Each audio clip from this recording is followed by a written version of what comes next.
can't think of anyone better than these three men right here to get their name put on the Walk of Fame in Hollywood. We all love Buzz. We love his interviews lately. That has to be such an honor to get their name put on the same street as all of the Hollywood actors.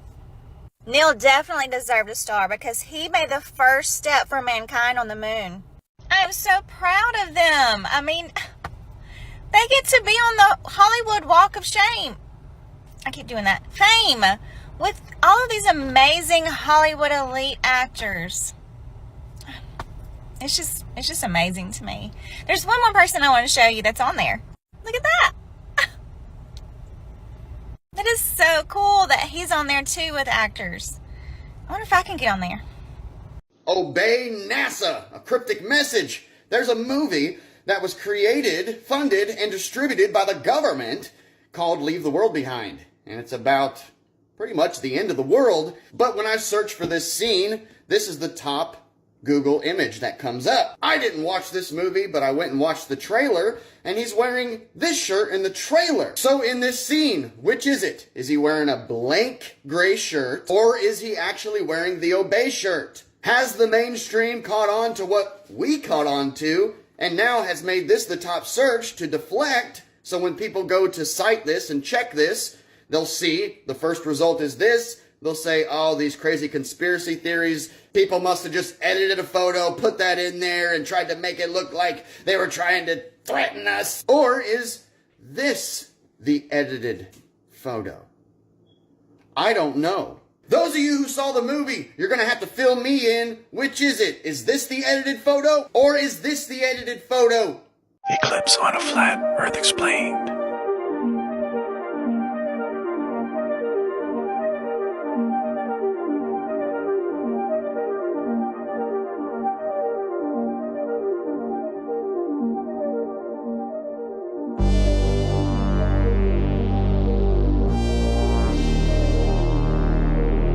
I'm going to help you out real quick. If you search this up, it'll be the first thing you come across, okay? You click on it. And if you read this part right here, I can't see it because the comment's in the way. Flying over a flat, non-rotating Earth. Why would they need to put that in there if we are on a spinning ball? Because we're not on a spinning ball, okay? All right, then you go to the conclusion. Up here, read this. What does that say? Flying is stationary atmosphere over flat, non-rotating Earth. NASA.gov. Okay? Why is it that flat earthers know more about the globe than globers do? How is it that we know more about both sides than what you know? You say you're highly educated. What you are is highly indoctrinated.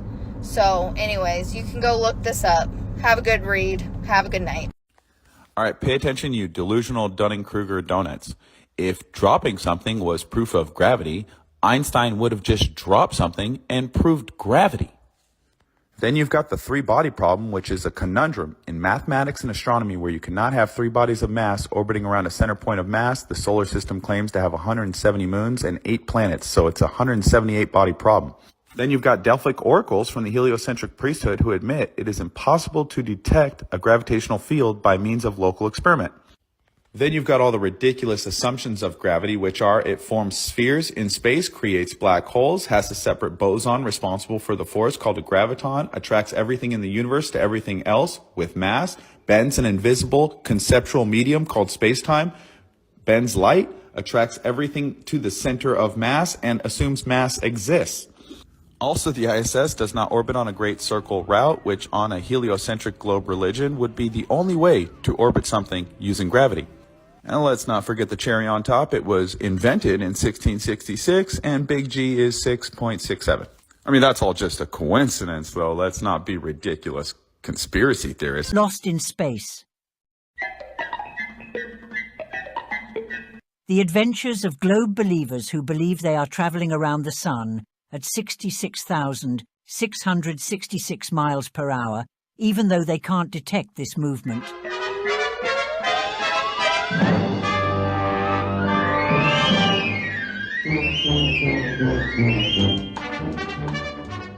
This week's episode features this globe believer, Don Pettit.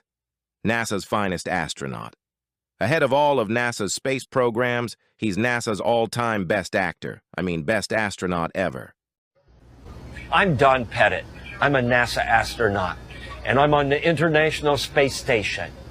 Give me a summary of what the mission goals are for your time on orbit and what responsibilities and jobs are going to be yours when you're up there. Well, I'm one of the science guys, and I'm one of the repair guys. And fortunately, there's lots of science and lots of repair to do on station, so that will certainly keep us all busy. Give me a couple of examples, if you would, of some of the human life sciences experiments that you're going to be involved with on this flight. Well, living and working in space go along with doing science experiments in space. And so we would stretch our clothing out longer than what it was initially intended. Initially, we were to wear a pair of underwear and socks and a t-shirt for 3 days, and having no way to wash these aids in a weightless environment, then they're just discarded as rags to mop up stuff, and then finally discarded with a fiery deorbit trajectory into Earth's atmosphere. We stretched our clothing out to 8 to 10 days. And we would wait until we started to get a little rash around our waist before we'd change our underwear. And that was sort of our signal that says, hey, I think it's time to get a new pair of skivvies. And we did this voluntarily. We did this with a sense of humor because it was necessary in this frontier environment to preserve these resources for future crews. We had a problem on one of our spacewalks where we were trying to unfold a beam that supports some lights on the outside of space station. And this beam was folded up into its launch, for its launch state. And we were supposed to go out there. It's supposed to be a simple task where we just unfold it so it could be useful. Well, it was stuck. We couldn't get it to unfold. And we actually gave up on that spacewalk. And then we came back on another spacewalk sometime later with a solution on how we were going to unfold this beam. And what we had was a hammer. And we had gotten permission from the flight directors on the ground to get out this big honkin' hammer that we have, which we had to borrow from the Russians because they had it on the Russian side of space station. And the hammers we tend to have on the NASA side of the space station might be something that a jeweler would use to repair a watch, you know, a very precise little dainty hammer that you could do precision pounding with. So we borrowed this Russian hammer, and we went out on our spacewalk with this big hammer, and we had permission to start beating on this piece of spaceflight hardware. And again, this is a hardware that when it's on the ground, you have to treat it with gloves on. Literally, you have to handle it with gloves. And so we were out there with this hammer beating on this stanchion, and it finally broke loose, and we were able to put it in its final and useful configuration. You have a whole series of O-rings in here, and a shaft that you rotate. So, I mean, like on the space station, how many of these would you have? 7, because we have 7 windows. What happens if you get a leak on that? Then you have a leak. You just have a leak. And what you would do you is... lose air. Got him! Yeah, you would probably seal the whole cupola off. And then there's probably a plan. I don't know off the top of my head, but there's probably a plan. I'd go to the moon in a nanosecond. The problem is we don't have the technology to do that anymore. We used to, but we destroyed that technology, and it's a painful process to build it back again. When you said that just now, did it sound stupid to you? Kind of. And I'll kind of sum it up by saying you have to have a bit of a sense of humor and allow things to change from what you originally thought they might be. I went to the Kennedy Space Center in Cape Canaveral and I asked them to show me the basement that they filmed the moon landing in. but it wasn't available to the public. Yes, I did visit the Kennedy Space Center, and I'd be interested to hear your thoughts on what you think about the whole thing. So first of all is the shuttle Atlantis, which, you know, looks impressive, and you get the big presentation and all of this kind of stuff about it. And this is the shuttle that they say that they've been up many times into orbit, working on the space station, and it was reusable so it could come back down. But I want to show you something. So this is the view from the back of Atlantis, and you can see the NASA logo there, and you can see that that back bit opens up supposedly when they're in orbit, and it would carry cargo and things like that. But look at this. One of the things I noticed was, look how thin that hull is. And this is the Atlantis. This is the one supposedly that they've reused, and they've had many, many shuttles, space shuttles. But I was struck at just how thin the airframe on this shuttle. I was expecting it, with all the resistance coming back through the atmosphere, to be much, much thicker than this. Now, let's talk about the moon. So here is the rocket that took them to the moon, or one of the same kind of rockets that took them to the moon. Now, look at this. This capsule on the top is where the astronauts who went to the moon would have been located. And it's like a cone shape, supposedly for re-entry, and that's the best aerodynamic shape to come back through the atmosphere. So astronauts were up here. These are sections of the rocket, 1, 2, 3, 4, and they would deploy at certain things. Moonlander, that craft that, if you believe what they showed you on the video, that craft sits at the back here. This is what the guide there told us, right? It sits at the back there. Now, what would have needed to happen in space, okay, is that there would have needed to be a separation that took place, and this whole section would have needed to turn around on a dime, okay, and then at the back, that detached moonlander would have needed then to attach to the front of this, and it would have traveled all the way to the moon like that. Then supposedly stopped at the moon. This would then detach, and the moonlander would come down to the moon. Underneath there, underneath the moonlander, was a fold-up buggy, apparently, which came out.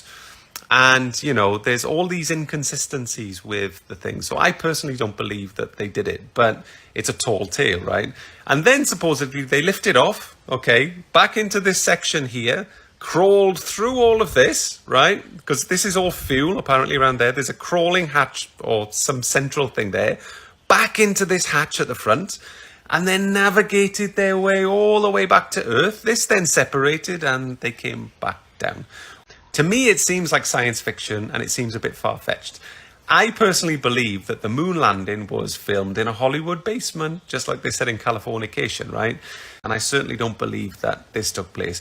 I didn't take a picture of the lander, I should have. But, you know, that kind of golden tin foil, and it was a real moon lander that was there on display, supposedly used, that they'd kind of brought down for display purposes. But it just seems a bit wacky, seems a bit flimsy. Tin foil and all of this kind of stuff, spinning around in space, attaching this onto this, and then going to the moon and back again. Wake up, wake up, wake up, wake up, wake up, wake up out of your sleep, wake up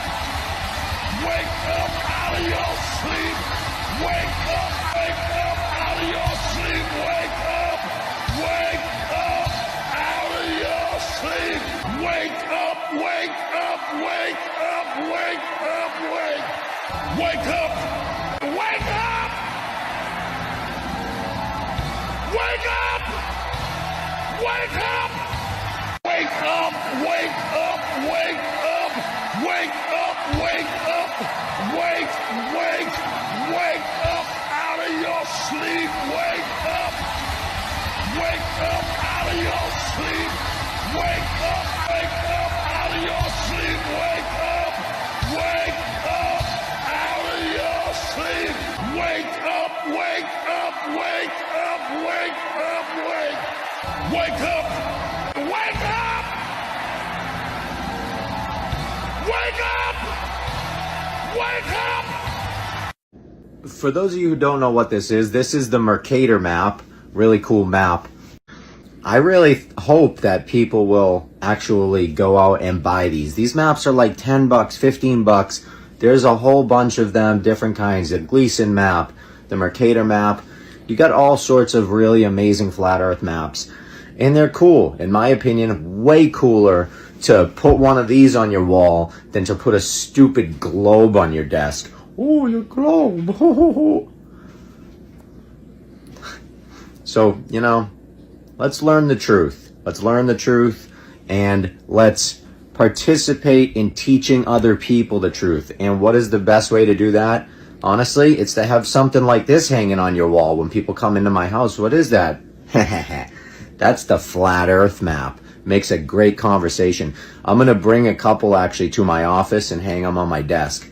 So that'll be fun, because most people in there at this point already know that I'm a flat earther, and I'm turning most people in my office too every day.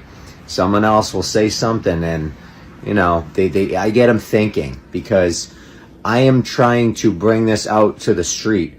Like, even in the real world, I tell my clients about this. I just woke up one of my clients, and his mind is blown. He's amazed, because it helps. What people don't understand is, especially for somebody struggling to get sober, or somebody struggling, they're struggling because they don't know the truth. They're struggling because they've been lied to. They're struggling because literally have been put in a hole. And learning the truth, you're coming out of the hole. You're being pulled out of that hole, and you're being brought back to reality. And that's what it does. The truth brought me freedom beyond my wildest imaginations, and it can do the same thing for you. So I love you all. This is for your... It came in the mail, and y'all are opening it with me. Ooh. Smell it. Woo!